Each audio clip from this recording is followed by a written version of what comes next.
luego lo juició y luego lo mandó Sí. matar. Calvino y Lutero estaban de acuerdo en la Trinidad, sí, pero Servet no. Y entonces por esa causa fue antagónico y lo mandaron matar, porque además Calvino en Ginebra, en Suiza, tenía un poder extraordinario, ¿no? Y el mismo Lutero y Calvino finalmente, por ejemplo, Lutero invitó a los judíos a que se asociaran a su forma de doctrina y los judíos lo quisieron, ¿sí? Y entonces Calvino, Lutero al principio hablaba del pueblo de Israel muy bien, después de que le rechazaron su doctrina, entonces ya fue un enemigo terrible y acérrimo de los judíos, donde decía él, y que precisamente Hitler dijo, pues yo no hice más que lo que Lutero nos dijo, había que meter en un chiquero a todos los judíos y prenderles fuego, porque eso ya lo había dicho Martín Lutero. Entonces, ya lo de la Trinidad, ¿cómo lo entendemos? Y si realmente es un 3 en 1 como creen y todo eso es mentira. Existe el Padre, existe el Hijo y existe el Espíritu Santo, pero existen los tres como entidades, cada una individuales, no como un 3 en 1, no existe como un 3 en 1, sino existe. Entonces, lo de la Trinidad es una forma, esta Trinidad es otra de las cosas que nacen en el Concilio de Nicea en el año 325, donde nace también la idea, ¿verdad?, de que María es la Madre de Dios, algo que es inconcebible, ¿no? Porque Dios no tiene principio ni tiene fin, y una mujer nacida en una determinada época viene a resultar la Madre de Dios, pues con que eso no es coherente con la verdad bíblica.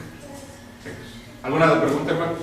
Aquí está el hermano. Hermanos, como decía el hermano, esta es la oportunidad de hacer las preguntas, sobre todo en un breve resumen de lo que es la ley y la gracia. Recuerden que él nos planteaba la situación de la ley cómo fue dada. La semántica que se maneja en muchos grupos doctrinales es la ley hasta aquí, de aquí para adelante ya no hay ley, ahora es la gracia. ¿Dónde aplica la ley? ¿Dónde aplica la gracia? Lo que él nos ha enseñado es que realmente no se ha sabido interpretar esto. La ley como tal, dice Lucas, ni una tilde ni una jota perecerán, ¿sí? Antes de que sucedan todas esas cosas va a tener que venir todo lo que Dios ha mandado, y la ley aún así será eterna, dice el Evangelio eterno. La ley como tal es eterna. La gracia, ¿cuándo aplica? ¿Dónde se actúa esa gracia? Es bien importante esto que quede muy claro, porque muchas veces se ha malinterpretado y ahí se ha hecho mal uso de esta gracia. Entonces, es difícil cuando se entiende que en el cristianismo una religión que en el tiempo de Jesucristo no nació como una nueva religión, era el mismo judaísmo pero con un nivel de espiritualidad más alto, porque para el judaísmo, ¿sí?, fíjense cómo el judaísmo tiene el ciclo donde el Señor les decía que eran siervos del pecado, porque cada año tenían el Yom Kippur, oportunidad que les permitía a ellos seguir en el pecado, ¿sí?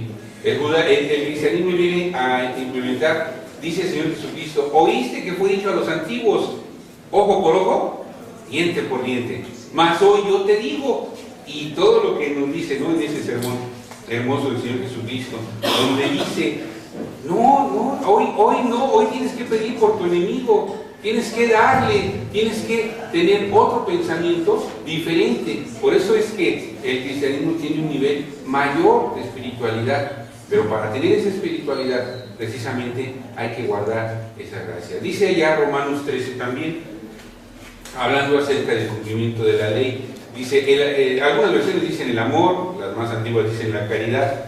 Dice Romanos 13, dice, el cumplimiento de la ley, ¿sí?, es la caridad, ¿sí?, porque en eso se resume todo el cumplimiento de la ley. Entonces, esta gracia y esta ley son complementos, ¿sí?, no son ni siquiera cosas separadas, ni son cosas contrarias. Una cosa complementa a la otra. Este es el cumplimiento. De ahí que queremos que ustedes tienen alguna pregunta, pues es la oportunidad, ¿verdad? Por favor, solo hacen la mano y cedemos la palabra. Hermano, adelante. Hermano, hay una frasecita que estaba aquí en Gálatas 2:21, dice, bueno, esta la escribió San Pablo, ¿no?, la carta Dice, no desecho la gracia de Dios, porque si por la ley fuese la justicia, entonces por demás murió Cristo. Y hay otra frase que yo no sé dónde está ahorita, pero también dice, el fin de la ley es Cristo. Sí, eso ya lo vimos 10:4 de Romanos. Entonces, aquí ¿cómo pudiera, dice, no desecho la gracia de Dios? O sea que él dice que la gracia está más allá de la ley, vamos a decir así. No sé Así es. cómo. Sí. Yo desearía, hermano, que reservamos la pregunta para cuando demos la otra parte que falta, y ahí la vamos a comprender bien. Sí, bien. Pero ahí está exactamente conforme al texto que usted leyó, aquí está el análisis y ahí entendemos eso. Está bien. Bien, entonces ahorita son preguntas sobre la ley. Nada más de este tema. Ahorita voy a dar la conclusión porque Es que uno ya llegó el Bueno, estábamos haciendo tiempo para precisamente eso. Vamos a comentar un detalle de lo que preguntaba el hermano. Dice que este tema es bien complejo y ya cuando se entiende, se abre todo un prisma de enseñanza a entender lo que tenemos. Que no desechando la gracia, porque la ley no salva, no hace los efectos que la gracia hace. Ese es en una sola. Para esto, precisamente por eso se dio la parte de cómo se conforma la ley. Esverso tiene toda la razón, la ley no salva. Y esa es una cosa que... Oye, y además cuando dice ahí que el fin de la ley es Cristo, es cierto. Es cierto. Más que dije ley. Nada más que acuérdense que el tema aquí, lo mencionó nuestro hermano al principio, existe un complemento en todo que es la ley. Nada más que la ley está compuesta de dos elementos básicos. El elemento de santidad o de santificación y el elemento de justificación. ¿Sí? Y entonces cuando entramos al tema de, oye, es cierto que la ley, por ahí hay otro verso que dice que nadie es justificado por la ley. Pero hay otro verso que dice, y nadie pudo ser justificado, más que este fue el único que pudo justificar. Cuando nosotros nos presentamos ante un juez, yo les he predicado a los jóvenes y les he dicho, acuérdense que llegan con los papás, y los papás están enfrente. Ahora sí, a ver, justifícate por qué hiciste esa travesura. Y entonces ustedes llegan y buscan, ¿no? Buscan en la mente y en todo el espacio de la mente, decir qué le voy a decir para justificar por qué salí mal en las calificaciones. Y entonces de repente dicen, no tengo que justificar. Salí mal porque no estudié, ¿verdad? Así. Entonces no hay nada que me justifique ante esto. Correcto. La ley no justifica, pero ahí es donde entra la parte que les mostró el hermano que dice, las obras de la ley no me justifican. ¿Sí? Hay otra parte que dice que nadie necesita justificado siempre ha cumplido con la ley de la santidad. ¿Sí? Y este es el tema, aquí empieza el tema controversial. ¿Sí? ¿Qué se necesita para estar justificado? ¿Sí? Les estoy adelantando un poquito de lo que viene a continuación, de la verdadera doctrina. ¿Sí? ¿Cómo si me voy a justificar? ¿Cómo si la ley va a justificarme? Solamente recuerden que hay dos partes importantes, la parte de la santificación y la parte de la justificación. No ha quedado respondida la pregunta del hermano, la estamos dejando para el final. Solamente les estoy dando puntos que nos van a ayudar a entender, ¿sí?, cómo existe la parte de la santificación y cómo existe la parte de la justificación. Y esa parte de la justificación, ¿qué tan útil es? ¿O qué tan útil fue? Si está vigente, si sirvió, si alguna vez fue útil, si liberó a la gente de estar pecando o la sumió más en un ciclo de fiesta del pecado. ¿De acuerdo? Entonces queda ahí para lo que continúa. Mientras, hermano David, estamos a su disposición. Yo espero que haya sido bien entendido lo que ya les expliqué, ¿no? Porque ahora viene la otra parte, la que es muy importante. Entonces, pónganle atención para que las preguntas salten. Y aquí le vamos a dar en la exposición la respuesta a nuestro hermano. Resulta, pues, hermanos, que, como ya lo decía yo desde el principio, el pueblo de Israel a futuro está supeditado como lo estuvo durante, si hacemos el análisis de la ley, perdón, de la Biblia, en la historia del pueblo. Acuérdense ustedes que el pueblo estuvo sometido bajo 4 imperios universales, ¿verdad? Los babilonios, los medopersas, los griegos y los romanos. En ninguna de estas, de la invasión de los imperios, hubo, pues digamos, una gracia total para el pueblo, porque murieron pero cantidades impresionantes, no se diga en los romanos, que eran los más terribles y los más bárbaros, ¿no? Mataron mucha gente. Hubo inclusive también quien de estos pues tuvo ciertas muestras de gracia, de misericordia para con ellos, ¿no? Que no fueron muchos, pero sí los hay. Pero a la visión futura, el pueblo tenía que sufrir mucho. ¿Cuál es la vamos a decir, la consecuencia de su fracaso, de su sufrimiento? Nada más una cosa muy importante, como dice Deuteronomio, ¿verdad? Y será que si no oyeres la voz de Dios para hacer todas estas cosas, que vendrán sobre ti y te alcanzarán todas estas maldiciones, ¿sí? Entonces, malditos estaban por no haber. Mucha gente dice, no, porque lo que decían del principio de la diáspora, ¿no? Que porque mataron a Cristo, no es cierto. No, eso no es por lo que los persiguieron los romanos o eso, no, no, el problema no es que hayan sido ellos, ¿verdad? Pues vamos a decir que no hubieran creído en Cristo, no. Ellos desde el principio en que no creyeron y a quien no honraron y a quien no sirvieron fue a Dios, ¿sí? ¿Por qué? Porque les gustaba más fíjense todavía, vamos viendo a la travesía de los 40 años, vamos viendo que en un momento dado, cuando ya tienen de Dios, pues vamos a decir, la protección para ir acabando con todos los pueblos que se van atravesando para llegar hasta el Jordán antes de pasar, pues hay un hombre que se llama Balac, y que Balac ve con lo que viene haciendo y contrata a un profeta que se llama Balaam. Dice, ¿sabes qué? Ven y maldícelos. Pues no puedo, dice. ¿Por qué? Porque era de los pocos momentos en que andaban bien delante de Dios. Pero el Balaam les da un consejo. Dice, pero ¿quieres verlos caer en el pecado? Esto es lo que fácil. Nada más pon delante de ellos mujeres hermosas, insinuosas y eróticas, etc. Y verás nada más. Y efectivamente va y pone delante a las hijas de Madián y a las hijas de Moab, e inmediatamente empiezan a fornicar con ellas, ¿verdad? Y viene la ira del Señor, y nada más por causa de ese pecado se mueren 23,000, y ya después van a morir los de Madián y los de Moab, juntamente con el mismo Balán, ¿verdad? Entonces es algo impresionante, terrible, pero pues ese es nada más un episodio.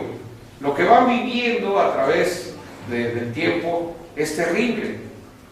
Y entonces por eso dice Moisés, escribe Moisés en el capítulo 18 de Deuteronomio, y les hace una advertencia, ¿sí? ¿Saben qué? Un profeta como yo les va a levantar Dios en medio de vuestros hermanos, y a este es el que tienen que oír, ¿sí? La Sagrada Escritura nos da tiempo y forma para llegar exactamente a ver que en los días del nacimiento del Mesías y de su ungimiento, que es en el bautismo, se cumple perfectamente lo que está escrito en el capítulo 9 del libro de Daniel, en una profecía que se llama la profecía de las 70 semanas. Y entonces aparece el Cristo. Volvemos a repetir lo que dice Deuteronomio, ¿para qué va a venir? Se los leo, miren. 18 de Deuteronomio, verso 15 al 18.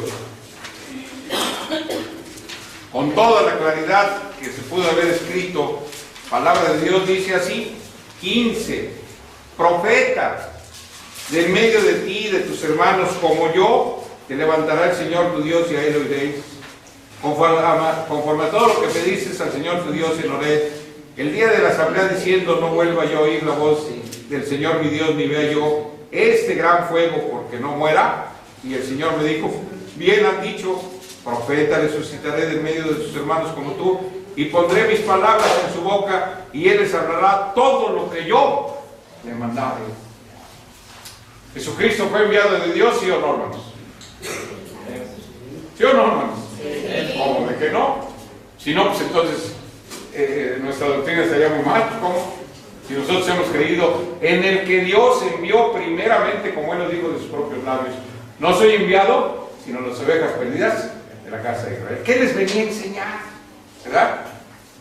Dijo Jesucristo en alguna ocasión, era necesario que se cumplieran de mí todas las cosas que están escritas en la ley de Moisés, en los salmos y en los profetas.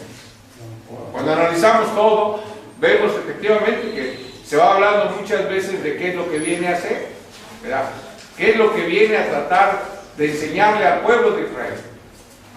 Por ejemplo, disculpen lo que me siento un poquito. Por ejemplo, dice la Sagrada Escritura en el 19 de Mateo, que se acercó un joven y le dice, Señor, ¿qué bien haré para tener la vida eterna?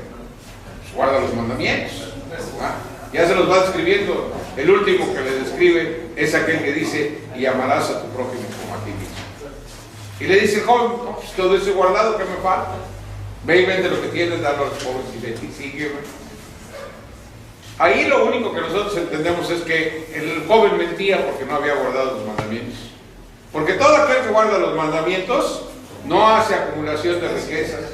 Claro, no se va a desposeer de todas, pero sí, acuérdense ustedes que dice el Señor que cuando Él venga, aparta aquí unos y aparta aquí otros, y a esos que están acá les va a decir, venid benditos de mi Padre, a heredar para vosotros el reino preparado para vosotros desde la fundación del mundo. Porque tuve hambre y me diste de comer, y tuve, y luego nosotros preguntamos si sí, hacemos nosotros así. Ese es nuestro espíritu, esa es nuestra forma de comportamiento, ¿sí? O vemos al pobre, que pues allá el pobre, pues pobre porque no trabaja, por eso, o sea, nosotros le buscamos la vuelta. Decía mi Señor una cosa muy interesante, yo soy el buen pastor, y el buen pastor la vida da por sus ovejas. ¿Quién de nosotros está dispuesto a dar la vida por alguien?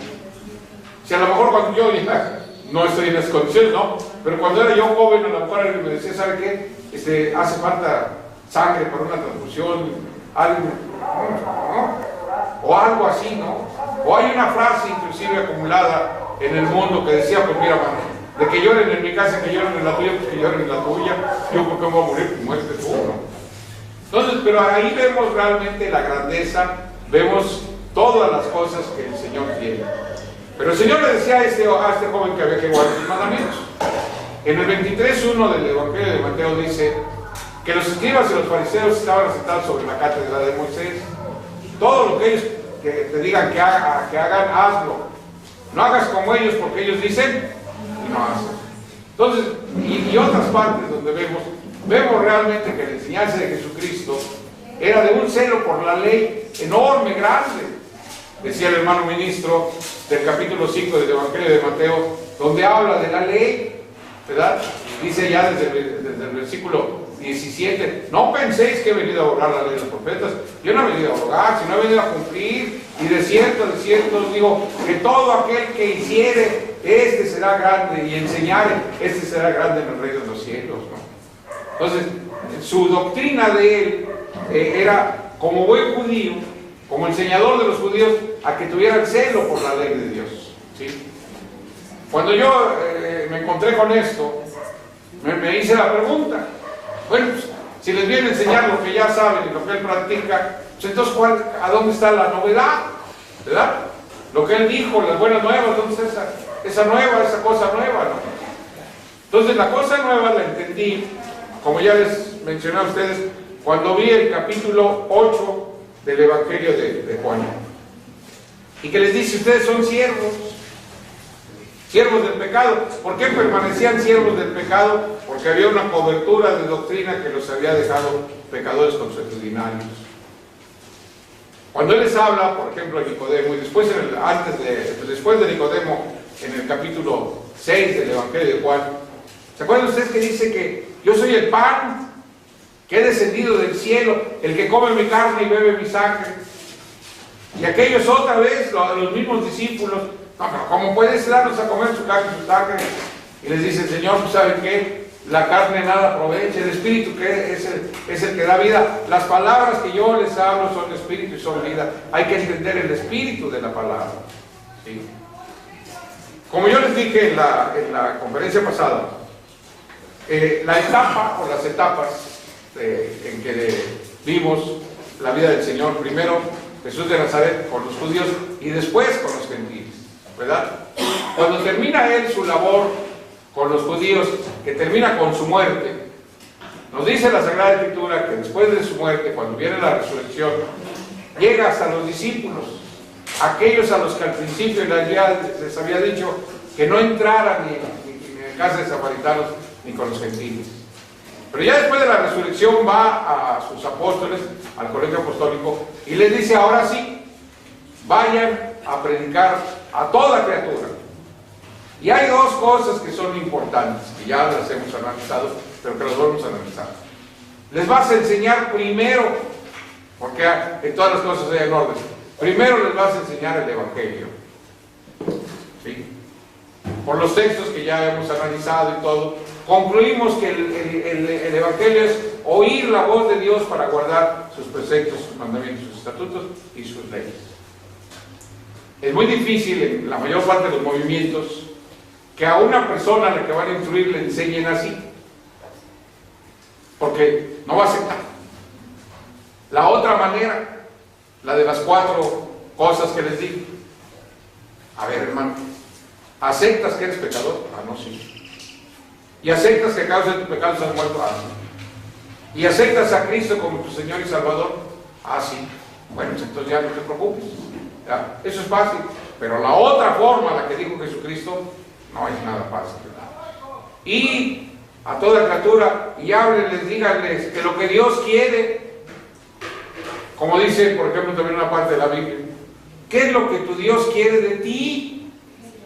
Que le sirvas, que le ames y que guardes sus mandamientos. ¿Verdad? Una vez me preguntó un jovencito, no tan joven, ya es un poco más joven que yo, pero no tan joven. Me dice, hermano Romero, usted ya sabe tanto, no le falta nada por aprender. Le digo, mira, te equivocas. Yo no sé tanto. A mí me pasa lo que dice la jerga popular, ¿no? En la tierra de los ciegos, el tuerto es rey. Yo no sé nada, pero sé un poquito más que otros. Por eso me distingo y aparentemente sé mucho, pero no es cierto. Me falta mucho por aprender, mucho. La Sagrada Escritura la relee uno y la relee y la relee y la relee y le encuentra uno cada vez. Mira, pues si yo ya había pasado mis ojos por aquí, pues sí, pero mira lo que te está diciendo, ¿verdad? Por eso es tan grande y tan maravillosa la palabra de Dios, su Sagrada Escritura, y no se cansa uno, los que ya tenemos esa costumbre, el gusto, la alegría de leerla, no nos cansamos, y le buscamos y le encontramos, y le buscamos y le encontramos, y nunca, yo quisiera haber empezado en eso más jovencito, ¿no? Ya empecé casi de 30 años al estudio de la Biblia, ¿no? Bueno, pues ya tengo 40 de estudiar. Entonces, esa situación nos da precisamente, maravillosamente, el estar analizando y el estar viendo cada vez más y más y más y más. Entonces decíamos, va el Señor y les dice, háganle así. Y hay que enseñar primeramente el Evangelio. O sea, que los que quieren seguir a Cristo, de lo primero que deben de estar convencidos, es de no seguir a ningún hombre, ¿sí?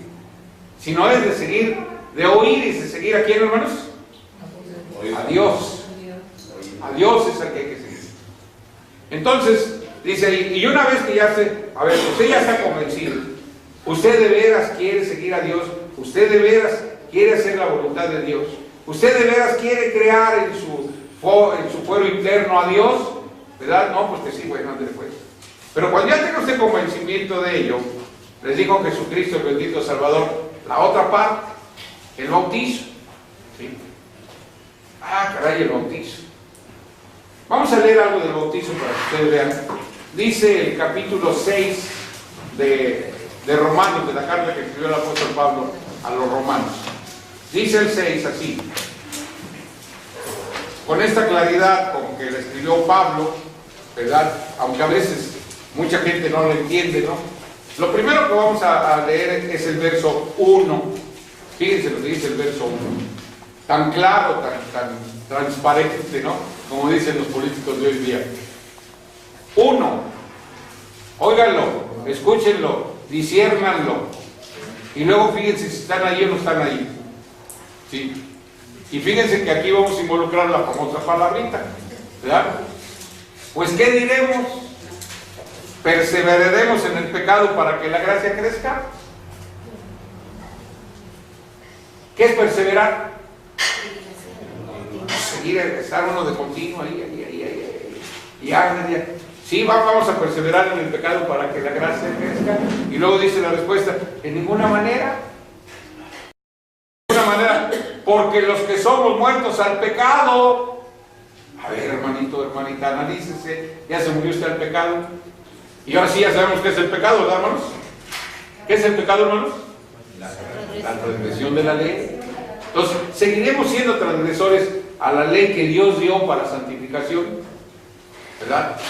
Y mucha gente dirá, pues yo no quisiera, pero pues así me enseñaron. Si analizamos algunos puntos de la ley, dice la ley, el principal, que millones de seres humanos a todo lo largo y a todo lo ancho de la tierra no cumplen. Y tienen ahí un montón y los predicadores dan respuesta, no, pues que por esto, que por otro. Pues mire, Señor, aquel que está allá y que dio su ley dice, 6 días trabajarás y el sábado es reposo para el Señor tu Dios. No harás obra alguna en él. Y luego viene un predicador por ahí, el mismo Lutero, no, pero es que es el domingo. ¿Sabe usted que el domingo lo instituyó desde el siglo IV, lo instituyó Constantino? ¿Por qué? Porque en el Imperio Romano el día de reposo era el día, por eso se llama Sunday, que es el día del sol.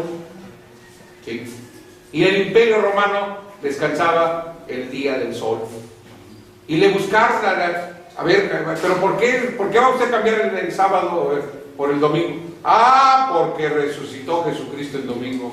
Pues ¿sabe qué? Yo le enseño por la Biblia que no es cierto. No resucitó el domingo. Y se lo enseño, categórico. Por ejemplo, fíjense, el capítulo 28, regresamos al 6 de Romanos. Dice el capítulo 28 ¿cómo se llama? De Mateo. Y luego las versiones, por eso no nos gusta a nosotros usar las versiones modernas, porque las versiones modernas le cambian para que entendamos otra cosa diferente. Esta es versión antigua y dice la versión antigua así, que también hay que entenderle, ¿no? Porque si no lo entendemos, pues estamos mal. Dice, y a la víspera de sábado, que amanece para el primer día de la semana, vino María Magdalena y la otra María a ver el sepulcro. A la víspera. ¿Qué es la víspera? La terminación de una cosa. Nadie se muere la víspera hasta que se muere. Es la terminación, lo que antecede a la terminación de una cosa. Se iba a terminar el día del sábado para empezar el primer día de la semana, cuando ocurre la resurrección. ¿Por qué tenía que ocurrir a esa hora? Porque cuando se muere y lo ponen en el sepulcro, antes de que terminara el día, ¿se acuerdan ustedes que dice ya que estaba para rayar el sol? Antes de que el sol se metiera, ya lo habían puesto al sepulcro. Y como había dicho el Señor que 3 días y 3 noches, o sea 72 horas, no podía resucitar a una hora después de que fue puesto en el sepulcro, sino la misma hora en que lo pusieron en el sepulcro era el momento en que él tenía que resucitar, y así fue, ¿verdad? Y entonces él resucita antes de que se termine, porque además ahí en esa semana de su muerte hay 2 sábados. El sábado de la celebración de Pascua y el sábado semanal. Él muere antes de que empiece el sábado de la celebración de Pascua y se levanta